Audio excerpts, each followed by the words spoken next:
Welcome to mister Kumar and Mrs Uma channel. ఈరోజు కరకరలాడే కారబూందీని చేసి చూపిస్తున్నాను. దీనికోసం వెడల్పాటి కళాయి పెట్టుకొని అందులో డీప్ ఫ్రైకి సరిపడా ఆయిల్ వేసుకొని మీడియం ఫ్లేమ్లో పెట్టి ఉంచుకోవాలి. ఇప్పుడు నేను 2 కప్పులు శనగపిండి తీసుకొని దాన్ని ముందుగా జల్లించుకోవాలి. బాగా జల్లించుకున్న తర్వాత కొద్దిగా సాల్ట్, అలాగే ఒక 1/2 టేబుల్ స్పూను వంట సోడా వేసి ఒకసారి బాగా కలిపి నీళ్లు పోసుకొని మరీ జారుగా కాకుండా మరీ చిక్కగా కాకుండా కలుపుకోవాలి. ఇలా కలుపుకుంటేనే మనకి బూందీ పూసగా చాలా బాగా వస్తుంది. ఇలా ఉండాలన్నమాట. ఫ్లోయింగ్ జారుగా అలా చక్కగా ఉండాలి. వీడియోలో చూపించిన విధంగా ఇప్పుడు ఫ్లేమ్ని హైలో పెట్టుకొని ఇలా 2 గరిటెలు వేసుకొని గరిటెతో ఇలా కొట్టినట్లయితే పూస బాగా పడుతుంది. లాస్ట్లో గరిటెని తేల్చుతూ మనం ఈ బూందీని వేసుకోవాలి. ఈ బూందీ మనకి 2-3 నిమిషాలు వేగాల్సి ఉంటుంది.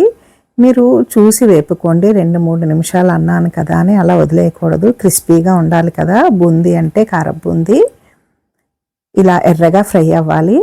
దీన్ని ఒక బౌల్లో వేసుకుంటున్నాను. డీటెయిల్డ్ వీడియో కూడా నేను ఈరోజు నా ఛానల్లో అప్లోడ్ చేశాను, మీరు చూడండి కావాలంటే. ఇలాగా ఇదంతా ఒక బౌల్లో వేసేసుకోవాలి. మిగిలిన పిండితో నేను ఈ బూందీ అంతా వేసేసుకున్నాను. అదే ఆయిల్లో ఫ్లేమ్ని సిమ్లో పెట్టుకొని ఇలాగా కొద్దిగా జీడిపప్పు, వేరుశనగ పలుకులు కూడా వేపుకొని పక్కన పెట్టుకోవాలి. ఇవి మనకి తినేటప్పుడు తగులుతూ ఉంటే నోటికి చాలా టేస్ట్గా ఉంటుంది. అలాగే కొద్దిగా కరివేపాకు. ఈ బూందీకి కరివేపాకే చాలా ఇంపార్టెంట్ అండి. దానివల్ల మంచి మనకి టేస్ట్ ఎన్హాన్స్ అవుతుంది అన్నమాట. ఇలాగా మనం చేసుకున్న ఈ బూందీ అంతా ఒక వెడల్పాటి గిన్నెలో వేసుకున్నాను కలుపుకోవడానికి ఫ్రీగా. వేపి ఉంచుకున్న జీడిపప్పు, వేరుశనగ పలుకులు, కరివేపాకు వేసేసుకుంటున్నాను. అలాగే నేను 2 టేబుల్ స్పూన్లు కారపొడి వేసుకున్నాను, కరెక్ట్గా సరిపోయింది.